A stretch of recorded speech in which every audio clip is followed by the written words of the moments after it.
Assalamualaikum warahmatullahi wabarakatuh.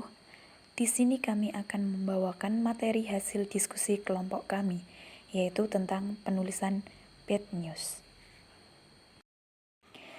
Akan tetapi sebelum masuk kepada materi, perkenalkan kami dari kelompok 7 komunikasi bisnis yang beranggotakan Vidi Hidayati, Sevi Hanayati, Afrian Wisnu, Vika Manilasari, Kurnia Ningsih, dan Alvin Alfaruk. Oke, langsung saja. Yang pertama masuk pada subbab. Subbab yang pertama yaitu pendekatan organisasional dalam pesan-pesan bad news. Yang kedua, bad news tentang pesanan. Dan yang ketiga, pemberian jawaban dan informasi negatif. Dan yang terakhir, bad news tentang orang. Langsung saja yang pertama yaitu pendekatan organisasional dalam pesan-pesan bad news. A. Pendekatan tak langsung. Dalam pendekatan ini, hal-hal yang harus diperhatikan sebagai berikut. Yang pertama yaitu pembukaan, yang kedua alasan, ketiga bad news, dan yang keempat penutup. B. Pendekatan langsung. Suatu pendekatan langsung dapat diterapkan jika yang pertama yaitu penerima pesan lebih menyukai pesan langsung ke poin yang dituju. Yang kedua, pesan tersebut mempunyai pengaruh yang kecil terhadap penerima pesan. Dan yang ketiga, pesan disampaikan secara empati. Subbab yang kedua yaitu bad news tentang pesanan. Pertama, penggantian produk. Ketika suatu produk yang dipesan oleh pelanggan sudah tidak diproduksi lagi, maka produsen dapat menawarkan barang pengganti ke pelanggan apabila pelanggan tersebut menyetujuinya. Pendekatan yang dapat digunakan dalam penggantian suatu produk yaitu pendekatan tak langsung. Ketika produk pengganti lebih mahal dari produk yang dipesannya, maka seorang produsen harus dapat menunjukkan kepada pelanggan mengapa barang tersebut bisa lebih mahal dari barang yang dipesannya. Yang kedua yaitu tidak terpenuhinya pesanan. Ketika sebuah pesanan tidak bisa terpenuhi ataupun tidak mendapatkan produk pengganti, maka produsen harus menyatakan secara tegas bahwa produsen tersebut tidak bisa memenuhi pesanannya. Pendekatan yang dapat diterapkan untuk hal ini yaitu pendekatan tidak langsung.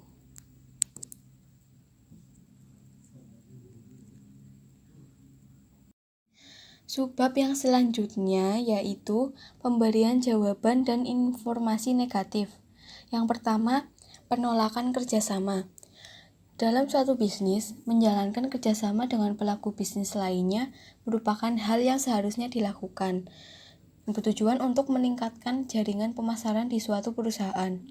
Akan tetapi, dalam bisnis bisa saja terjadi penolakan kerjasama dengan alasan tertentu, seperti kerjasama yang dilakukan dengan merugikan pihak lain.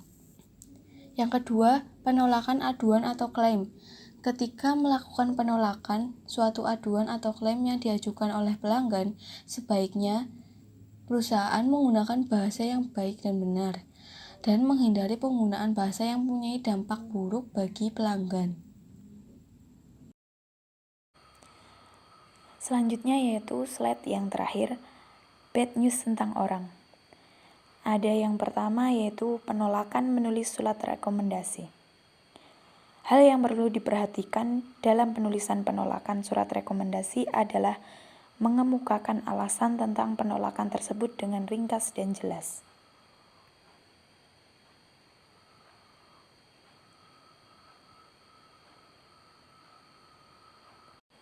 Kemudian yang kedua yaitu penolakan lamaran pekerjaan, di mana yang kita ketahui bahwa Indonesia ini jumlah pencari kerja lebih banyak daripada lowongan pekerjaan.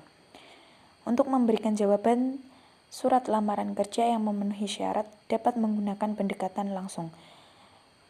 Kemudian untuk menolak jawaban surat lamaran kerja yang tidak memenuhi syarat dapat menggunakan pendekatan tidak langsung. Yang terakhir yaitu surat penolakan kredit. Pada hal ini, untuk memberikan jawaban kepada orang yang mau kredit bisa menggunakan pendekatan tak langsung. Pada bagian awal dinyatakan secara netral. Kemudian berikan alasan secukupnya dengan disertai fakta pendukung. Setelah itu sampaikan penutup dengan kata yang hangat dan bersahabat. Baik, terima kasih. Demikianlah pembawaan materi dari kelompok kami. Apabila banyak kesalahan, kami mohon maaf yang setulus-tulusnya. Kami akhiri. Nun wal qalami wa ma yasturun. Wassalamualaikum warahmatullahi wabarakatuh.